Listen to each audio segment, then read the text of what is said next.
This is good for the ego. This is really, or really damaging, I don't know. What do you see when you watch that and you see that full span going back to your virtual childhood? I guess you see a spider web. You know, each job is just this tiny little, some of them are quite difficult, of like from A to B, and then B to C, and D to, E, right? And very good, he knows the alphabet. But no, you look back and you're like, oh wow, look, a spider web, it's beautiful. I feel immense, it's a little gobsmacking, to be honest, to see your life in like 7 minutes or something, whatever that was. It was extremely well edited, I have to say. Nice job, that was amazing. The way they found connections between movies, I have this, my wife and I made this movie about Paul Newman and Joanne Woodward, The Last Movie Stars. It's a documentary about the two of them, and the idea I had starting out that might make me a good director for it, I was just like, I know that there's a secret reason why I've taken every job I have. Once you get past the stage of auditioning, which is a very difficult stage to get past, when you get to choose what you want to work on, there's usually some secret, very personal reason. And so we went back and watched all their movies and tried to hunt for what would make them want to do it. And a lot of the lines that are why I did the movie were in the clip tonight. And that was really moving to me, that somebody might notice. Because I think we all have this idea that there's this void out there, and our actions are kind of lost to this great void of nothingness. And it's not really true. People do notice. People do think about how each and every one of us behaves, and when we tell the truth, and when we lie, and when we show up, and when we don't show up. Yeah, it doesn't matter. Terrible people get away with ridiculous things. But there's something else permeating everything as well, and little moments like this make me see that, I guess it does matter. It feels really good. Is that okay? Yeah. Well, in keeping with that notion that there's always something secret that you discover later about why you do something, which of your characters would you say is most you? Oh, that's impossible, because part of the whole game, is, it sounds so pretentious to say out loud, but I was 18 and somebody gave me Stanislavski's Building a Character, right? And the idea, people love to talk about method acting, and they think it's this idea of staying up all night, or not letting yourself go to the bathroom for 3 years or something, to really like, and what the idea of the method really is trying to have a method to unlock your imagination. And for every person, it's different. And the genius of Stanislavski was that you can build it according to yourself, but the idea is placing yourself in a different set of circumstances, and that what we think of as ourself is not as unique as we believe it to be. It's the fundamental idea of it, that there is an essence of me and of you and of everyone here that is beyond how we speak, where we were born, what city or county, which deeply impacts the way we speak, the clothes we wear, which is often learned and an artifice of certain kinds. It's all much more flexible than we imagine. And so that is what if I were placed in the same situation that Macbeth is placed in? And I can imagine that I've just won this great battle and the king just made me king, but I'm living in Scotland. And you have to embrace the set of circumstances, and you have to embrace the text, but you're actually placing yourself in these given set of circumstances. And so the game for me is to make each one of them me. And that's kind of the fun of it. There are different ways of acting, and some people do different things, but that's always the way I've looked at it.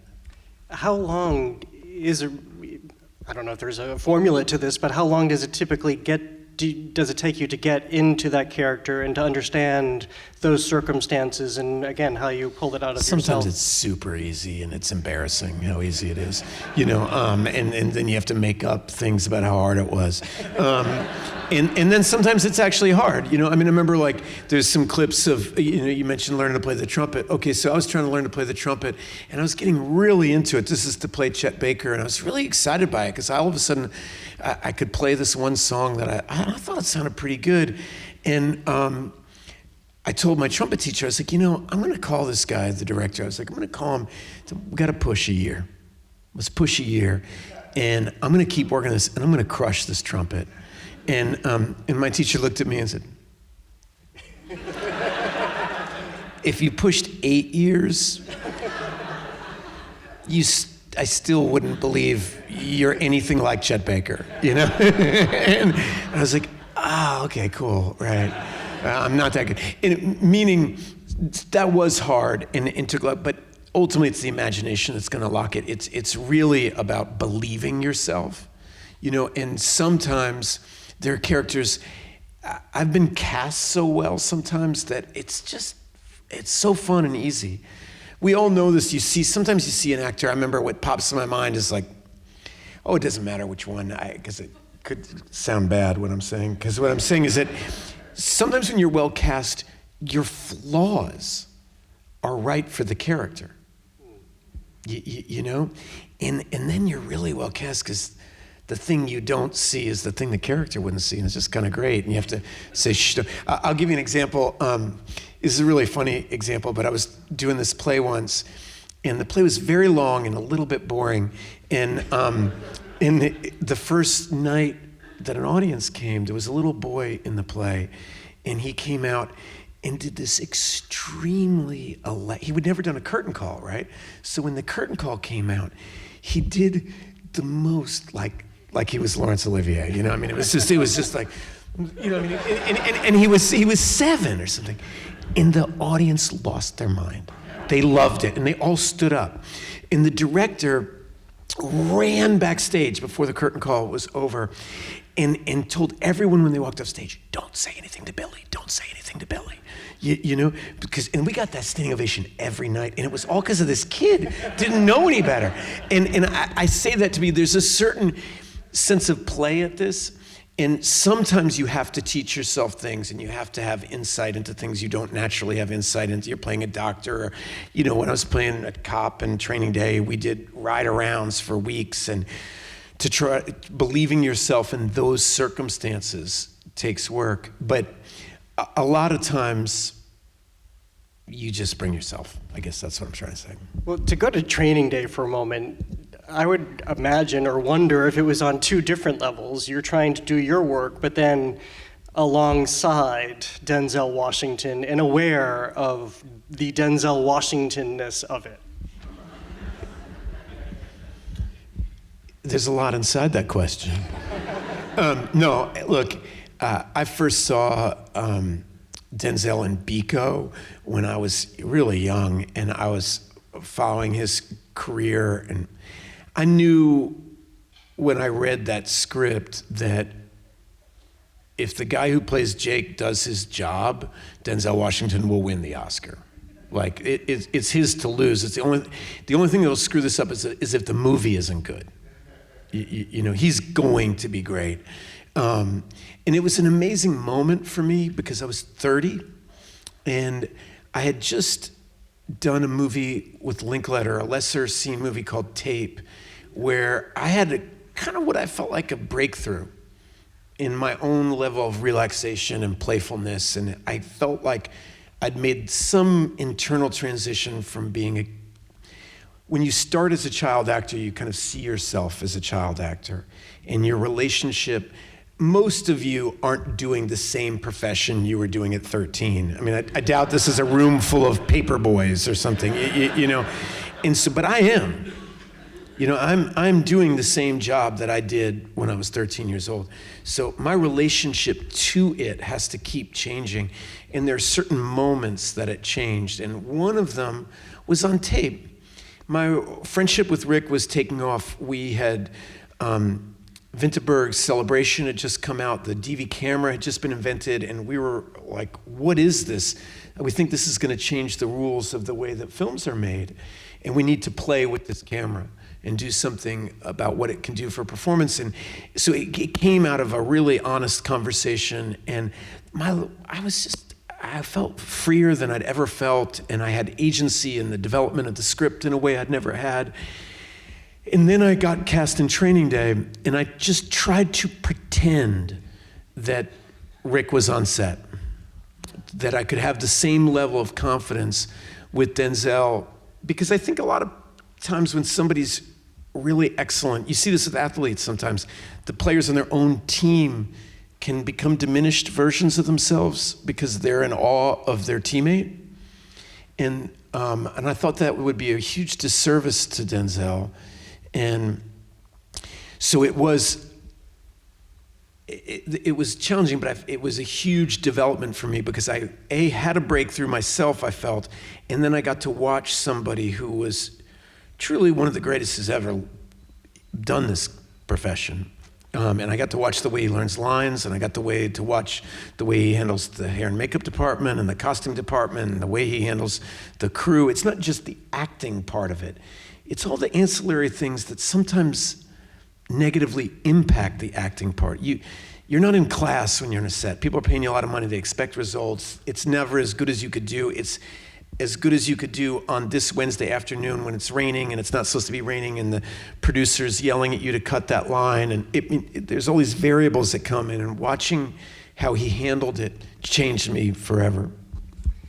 Going back to what you just said about being the child actor, we spoke on the radio the other day too, and I've been thinking about this since we spoke, because you said, and I think you kind of said it just now too, to such an extent you feel like you're still that boy. I mean, how much is that with you still? Well, one of the advantages of starting young is you self-identify as a student. I knew I was on set, and I knew less than everybody. And so I saw every experience as a possible learning experience, and then that becomes habit. And so it doesn't matter. Every experience, I'm saying, well, this DP's really smart. What does he have to say? And what is she's really smart? What does she think about all this? And you start to pick up what you like. And so I've been a perpetual student. Fundamental question, why do you love acting? It's so clear in the scope of performances we saw there, how much you give of yourself. We've talked about your process, what you turn over. Where does this love come from? The first thing that pops into my mind is a Frances McDormand quote that when I saw it, I just loved it, because she says, I'm not an actor because I want to get my picture taken. I'm an actor because I want to be a part of the human conversation. I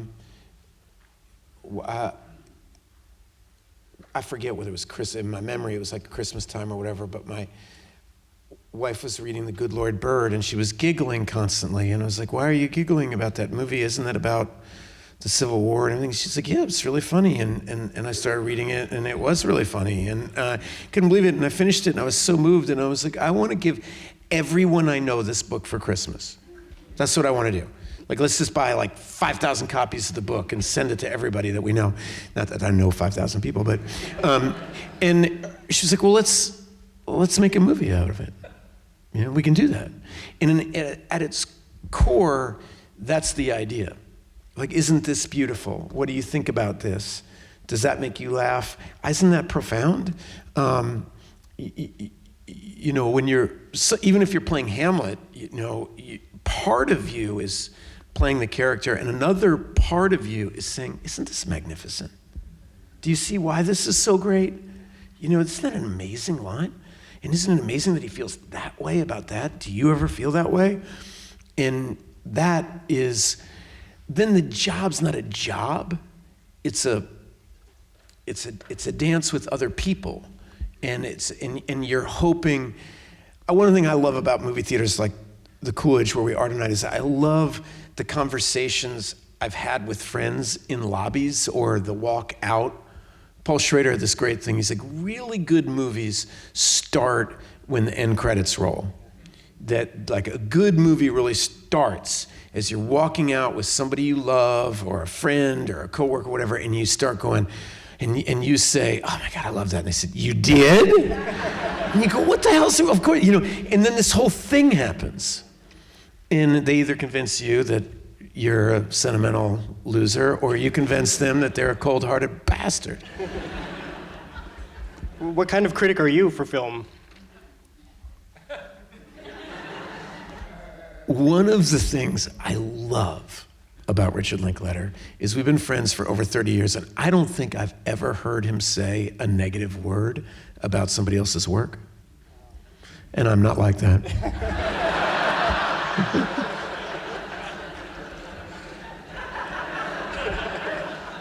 It's what I love. I don't know how many of you have seen it yet, but the character I play in Blue Moon is just such, he's just got such an agenda.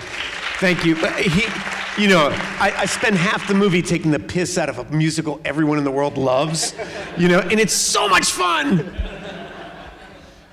Linklater. Yeah. What happens now when you two come together? Is there just a magic that happens? Do you have to work at anything anymore? You would be colossally bored. Nothing happens.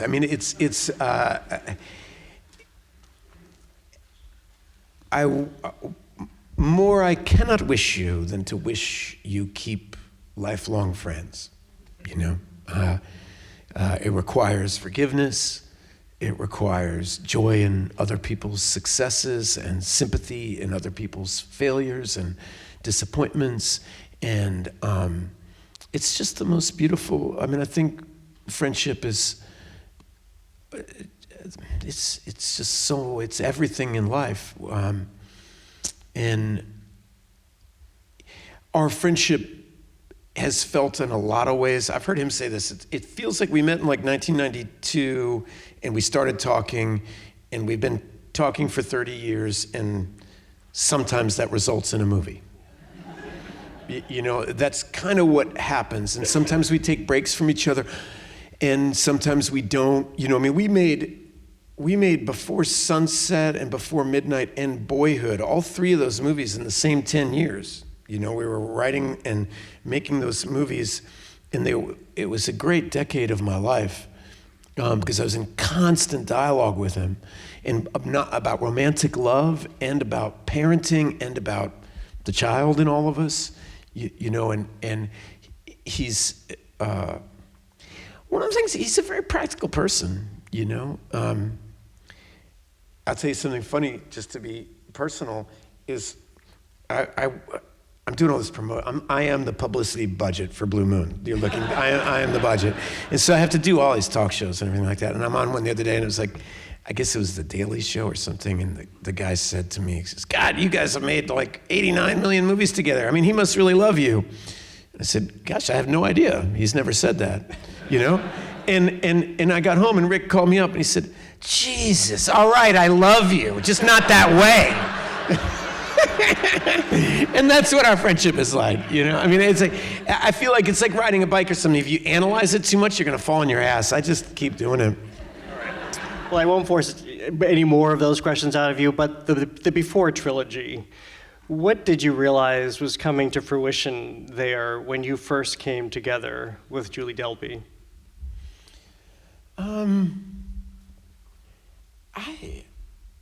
It's such a funny thing now. It's so wonderful that 25, 30 years later, people ask me about it and they care about it, and young people care about it, and it's so kind of thrilling.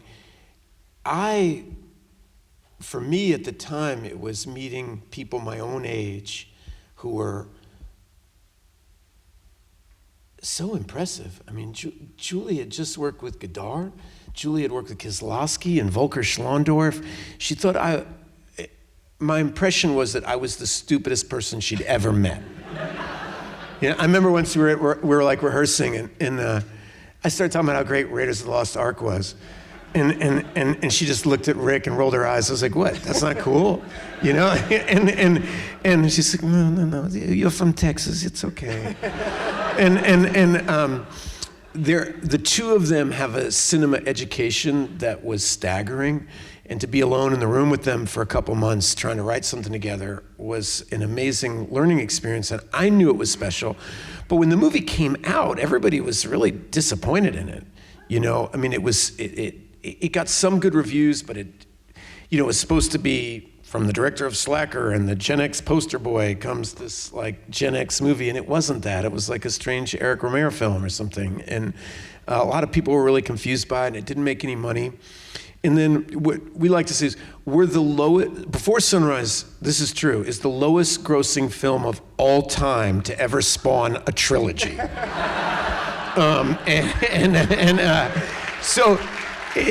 Nobody was clamoring for it. We just, like, I used to joke Rick, it's like, you really love yourself, dude. You're making a sequel to a movie nobody liked. You believe in you, dog.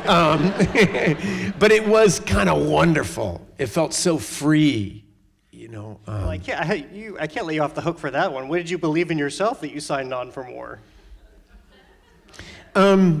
Yeah, but my wife is laughing loudest. My mother said, you know, to me at a very young age, she said, you have a lot of faults, but one of your assets is a very strong ego. She said, so focus on your faults. No, truthfully, I thought Rick was brilliant. He just doesn't think like anybody else. He's in a dialogue with the form. He's not in a dialogue with Hollywood. He's not in a dialogue trying to win an award. He's not in a dialogue trying to make a lot of money. He's really interested in the moving image and its power to tell stories. He's married to cinema. He loves it, and he is a very devout practitioner. He's given his life to it. And like I told you, anybody who makes a movie has his respect, and anybody, you know, I'll tell you, the part of why I'm here tonight has to do with him, not just because of our working relationship, but he runs the Austin Film Society, and we did not win the Oscar for Boyhood, but I got the privilege of prepping what his speech would have been if he had, you know, and it was going to be dedicated, it was a list of all theaters like this across the country, and to theater owners and places who run independent film centers, and what they do for the community building of what the art form is supposed to be about. And that people learned a long time ago that, wow, this art form is so powerful, you can make a lot of money off of it. And it's actually hurt the form itself. You know, literature has been able to grow, and the theater's been able to grow in ways, but this form is so pleasing with the music and the moving images. It's really relaxing. It's not as much work as an audience member as reading Tolstoy or something like that. And because of that, big business has found a way to kind of try to devour the form. And Rick's doesn't care. He cares about the form, and he cares about places like this and about communities like you all who are what it's made for and who make it. Because if you don't care, it doesn't exist. And so that's what his whole speech is. I really wanted him to be able to give it. So that's part of why I'm so grateful to be here tonight. Well, that will happen. Because it's important.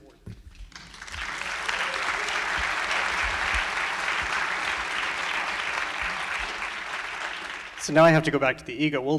This will be the Barbara Walters. We were talking a little bit about Barbara Walters backstage. This will be the Barbara Walters question. It's weird to be asked a question about your ego when there's like a giant picture of yourself behind it. It's like, I'm definitely not the right person to answer that question. The ego, I believe in humility. How did you handle building this career when all of the attention around your looks also became part of it? I never thought that was a good quality. It's like what Grandma says, man, beauty is as beauty does, right? And there were so many good-looking people that were so disappointing, that I would meet. And I find it, I know I work in a profession that gives that a lot of power, energy, money. Gives it a lot of life force. And I know it's something that helps me get jobs, and it's not lost on me there's a great Newman interview where somebody says, "You're so humble." He's like, "I'm not humble. I think I'm a really good actor. I just also happen to have extremely blue eyes, and I get a lot more jobs than a lot of people who are as good as I am." You know, and it's so you have to have some humility about God-given attributes. That, you know, a peacock who's like constantly proud of their feathers is really annoying to be around. Not that I have that many deep relationships with peacocks, but you know what I'm trying to say. And I think that all of my heroes have always been older. The people that passed through that flame, or you know, navigated it, or I don't know. I don't know exactly. I just know that there's a great Olivier quote about my chosen profession, which he says, part of the problem with the business of entertainment is all the snakes of the profession. A lot of jobs, you have to go very high up the ladder before the snakes appear. And the snakes of the entertainment business appear in the first rung. They're just there, and you have to navigate them. And you have to navigate your own ego and things like taking too much credit about things that aren't yours to take credit for. And to be in service. It's part of what I keep saying about that I love about Rick, is to see yourself as in service of a profession and not the profession in service of you. And if you can do that, then it's awesome to teach. Then it's awesome to play, you know, Banquo's Ghost in a production of the Scottish play in, you know, Syracuse Rep. You know, you don't have a big agenda about what it's giving back to you. You have an agenda about being a part of it, this thing called the arts, and being a part of a conversation of the collective consciousness, because all of us are needed. And so that's where you're going to find grounding, and we're going to survive the vicissitudes of the profession. So now I would do anything to look as good as I did when I was 24. Like, I see some of those clips, I'm like, damn, why was I so shy? I should have been, damn. What about being the poster child for Gen X, but what does that mean now? We're both Gen X. You look better than me, dog. No, I don't think that. Yeah, you do. Okay. It's not a competition. What does that mean now? Especially, I guess, looking at where we are in 2025 and where our generation sits and our place in the world, I guess. I'm still so Gen X that a part of me is still reacting to how mad I am at the boomers. You know, that I'm like, well, at least we did better than them, you know? But then I'm also now in relationship to my kids, and I can't believe we haven't led better. I can't believe we haven't led the environment better. I can't believe that systemic racism is something we're still talking about. I thought we were moving through all this, and it's obvious now that, to me at this age, that my mother calls it's funny, she says all the time about there's this mysterious force for good in the universe, and there's a mysterious force for darkness. And I mean, this is classic yin and yang stuff, but it's in this constant dance, and it requires constant vigilance to decide which part of the dance you want to be a part of, and even in yourself, not even in political life or anything like that. I mean in our actual life of how often do we tell the truth? How comfortable are we being our best self? What are we doing? There's so many little ways we can all help one another, and there's so many ways in which all of us fail and all of us succeed, you know, and how we can build on our successes.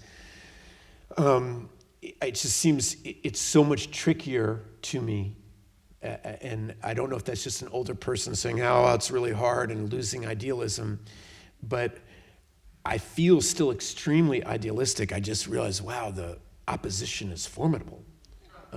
You know, and there's a great pull. You know, the pull towards greed is strong. It's stronger than I thought. You know, so I don't know how well we've done, and but the game's not over, right? We've got work to do. Why weren't you in Dazed and Confused? Give Linkletter this award and ask him. It's very obvious to me which part I should play, but I'm not saying. No, I sat with Steve Zahn at a screening of Dazed and Confused with a six-pack, and I left that screening angry. I was like, this is not a just God that would let this film happen without me being in it. We just hadn't met yet, you know. But I think you should bug him about it. I will definitely put that on the notes. What has it been to go back and forth with theater and film? How do you use that as an exercise? Theater, it's my group, for all the young actors out there, or actors out there, it's just so much more difficult. And because of that, I highly recommend that in film, there are so many people there helping you. There's brilliant cinematographers, and there's an editor, and they put music on it, and they light your nose just so. And have you ever noticed this?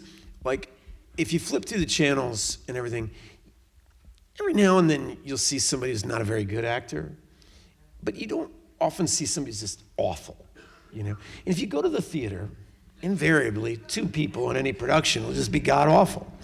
And it's because it's so hard. You know, it's really, really hard. And if you want to work with wonderful directors, or if you want to help wonderful directors, you've got to be good at your job and not rely on them to help you. And so, you know, if you wanted to, like, there was a couple clips tonight from John Brown. If you want to play a part like John Brown, I had the verbiage of that part and the complexity of a character like that there's nothing better for it than tackling some of Shakespeare's, you know, or not to take my own word, to take, you see Ian McKellen in The Lord of the Rings, right? It's like this, you know, fantasy movie. And there he is. Fly, you fools. And you really believe there's a Balrog on the end of a burning bridge. And it's awesome. And it's because he's dedicated his life to it. And he's done things that are so much harder than that. And so this is easy to him. Playing Gandalf it's like an athlete who's run with 50-pound weights through New Mexico, and then they get to the normal altitude and they take the weights off and they fly. That's a little bit like what working on stage is like. There's a reason why Denzel always does it. It's so humbling. What are you doing with your hands? How's your foot? You know, if your foot is shaking nervously in a movie, they cut it out. No problem. If it's on stage, everybody's like, what is going on with his foot? You know? I mean, they can't think about anything else. And it's just so much more difficult. But for the really challenging parts, like Larry Hart or things like that, the things I learned on the stage are the things that I bring to set. And I know Jeff Bridges, Jack Nicholson. I mean, there's all these amazing, great actors that like never work on stage. And I get it. They're amazing to me, and I don't know how they do it. But they've also worked with some of the greatest minds in cinema history. And they've had some of the most inviting environments to do good work in. And like my kids are actors now, and a lot of times the environment is not conducive to doing good work. And we know this, whatever line of business you're in. Sometimes the boss is not nice. Sometimes the hours are too long. Sometimes, and you have to figure out a way to thrive in an environment that is not conducive to the way you like to work. And discipline and self-knowledge, you know, make that possible. And so taking responsibility for your own training is essential. What has been one of the most challenging roles for you? Hurly Burly. It was like 3.5 hours of doing cocaine and talking nonstop. I was not actually doing cocaine, but my character was. We ran it for months. The Shakespeare I've done on stage, John Brown, Lorenz Hart, those are up there as far as like level of difficulty. But of course, they're also my favorite. I mean, that's the mystery of life, right? It's like, my son asked me when we finished Blue Moon, he's like, how was it? I said, it's a lot like, if anybody's ever done this, if you ever ski down a slope that's too difficult for you, but then you make it at the end, and you're like, whew, that was fun. You know, it wasn't actually fun. It's fun because you survived. And that's how I felt about the harder parts I've played. I read this it's kind of funny to read, probably not funny to enjoy, about Hurly Burly, that you were lying on the sofa on the stage as people were coming in, which meant you heard what people were saying. Yeah, it was awful. The director had this amazing idea that the play opens with my character's supposed to be passed out on the couch, or that was some concept we'd come up with. But he really thought it'd be funny if my underwear was hanging down like halfway off my butt. And so I would be as they let the audience in, I was just on the stage. And people are so funny about the theater, they think they're watching a television show, and they would just talk about me. But I'm right there, I could hear them all. I was like, I didn't like him in that one. Did you see him on Today's Show? He was terrible. His skin's so bad. He used to be handsome. I liked him in Dead Poets Society. And I'm sitting there like going, I cannot believe this. Just the loathing for mankind would just, but then you just kind of get used to it. I don't know why, but I kind of heard a Boston accent in there. Is that our attitude? No. It wasn't deliberate. It wasn't on purpose. I want to ask about a couple more of the films. Dead Poet Society, and how you were shaped on that film with Peter Weir and Robin Williams on that set. Yeah.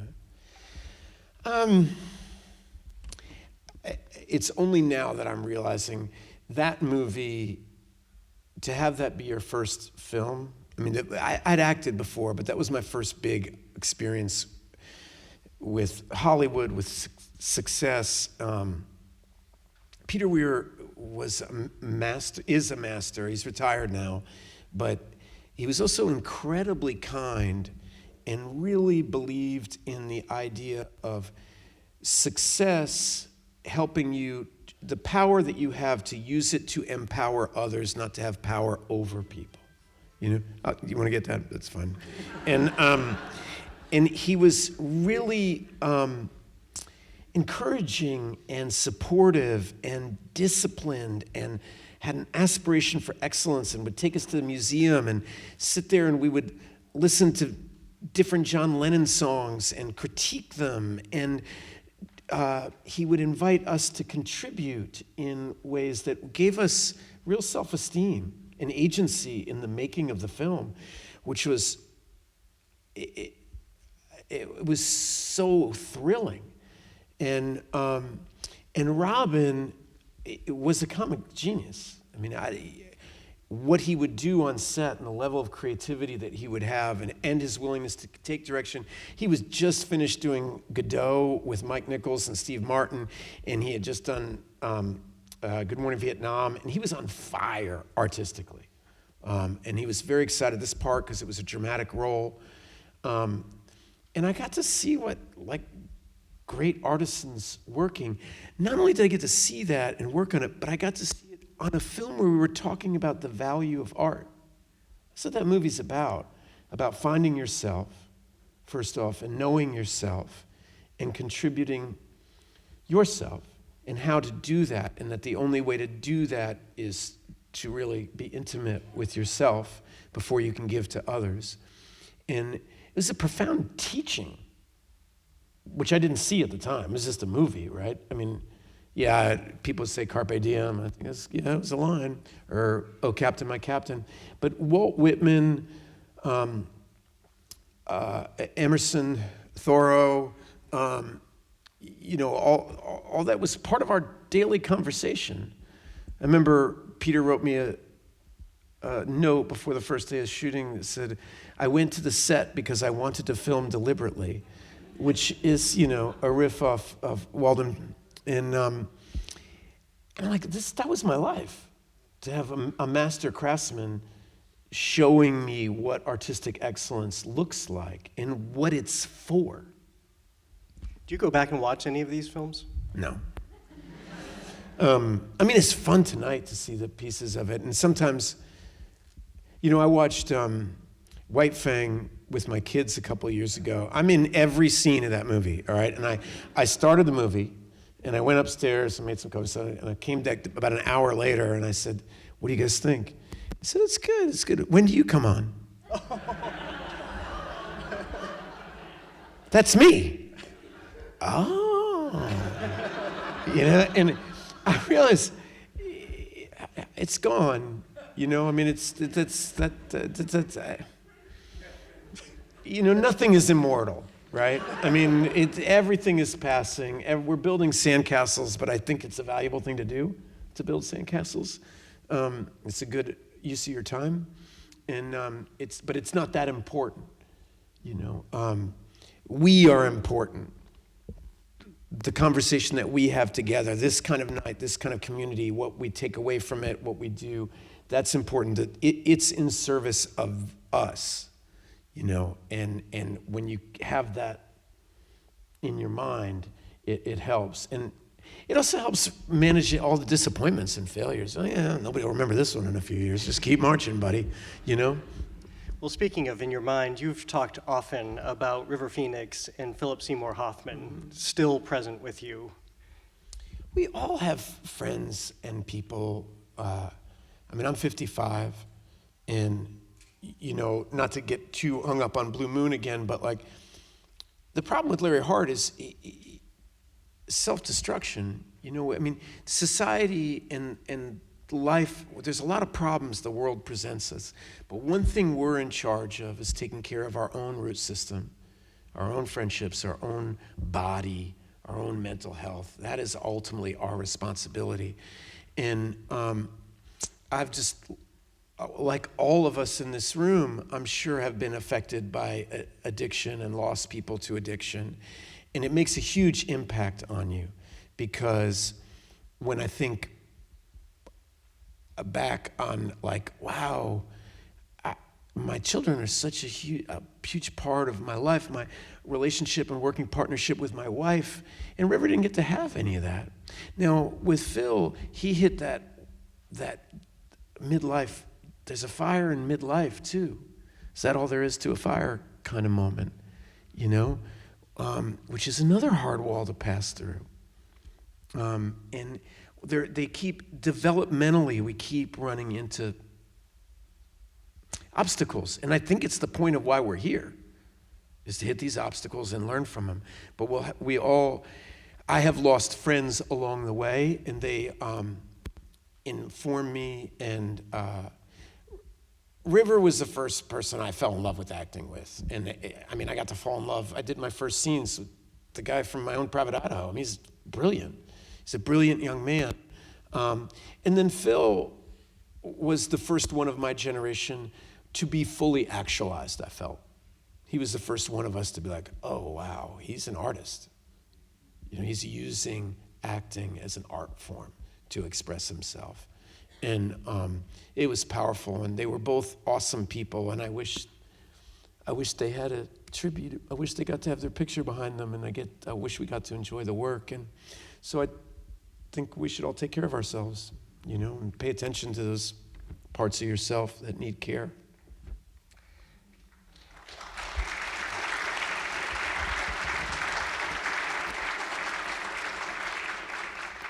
The best piece of advice you've ever received? Don't give advice. That's the thing, is that unasked for advice is always pretentious and pompous, and it's so to the individual and what people are going through. I'm so grateful. I'm so grateful to be here. I'm so grateful. I feel a little embarrassed sometimes. You ask me about Rick a lot. And sometimes I feel embarrassed. I was so lucky to make a friend like that was so talented. I'm so lucky to have this production company with my wife. I'm so lucky to have her friendship and to have people in my life that help me be honest and help me grow and help me look at the truth of situations. And so I personally, I don't know about you guys, but I feel like when you rest in a place of gratitude, you see a little bit more clearly, that we're not owed anything. We're not owed our next breath. We're not owed the next morning. There's so much beautiful that's happening around us. And when you operate from that vantage point, you tend to have energy to face the things that are hard and the things that are wrong. And does that make sense? Yeah, because I interviewed Sally Mann recently, and in her new book, she says luck is the residue of design. Well, all right, Sally Mann. That is Branch Rickey. Branch Rickey, the Dodgers manager, okay? All right? Luck is a now, maybe other people said it too, but that's Branch Rickey, because my grandfather had that on his wall. My grandfather was a manager for the Abilene Blue Sox, which was the farm league for the Brooklyn Dodgers. And he used to say this thing, and I liken it to acting too. He used to tell me what Branch Rickey told him is they were scouting in, again, and my grandfather said to Branch Rickey, he said, all he's got is a slider. And Branch Rickey said, yeah, but nobody can hit it. It's all he needs. And that's kind of what I feel about my acting. It's like, all I got is this little thing, but it's working, so I'm gonna let it ride. No, luck is the residue of design. Well, this is my point. Everything you've said tonight, you've put this in place for your love of film, what you've done with film, how you're propelling it forward, how you're coming here. This is all by design. Well, there's a great, now that I'm on the sports metaphor, there's a great baseball coach who for college baseball, and he's Augie. I'm forgetting his last name right now. Augie. Does anybody remember? Anyway, and he won 5 national championships with different universities. And this is relevant to luck as a residue of design. It's a good thing to end on. The Dodgers are coming after him, and the Yankees are coming after him, and in this documentary, they ask him why he doesn't take those big gigs. He says, the trouble with professional baseball is the point of the game becomes to win. And in college baseball, the point of the sport is to develop young people into strong adults. And I don't care about winning. I care about using the game to teach and to have a positive experience. And it's kind of like what I was saying about Rick, about the point of making these movies. The point is not to win. Remember, like, the point is our time together, And so, like, that to me, people never want me to say this, but I always I don't want to be a professional. I act for fun. I love it, and I've tried to stay in touch with that part of myself. And if you think like that, everybody wants you to be a professional and make lots of money, and I get it, and I do too. But it can't be the point, because what this coach said is, funnily enough, if you play the right way, you usually win.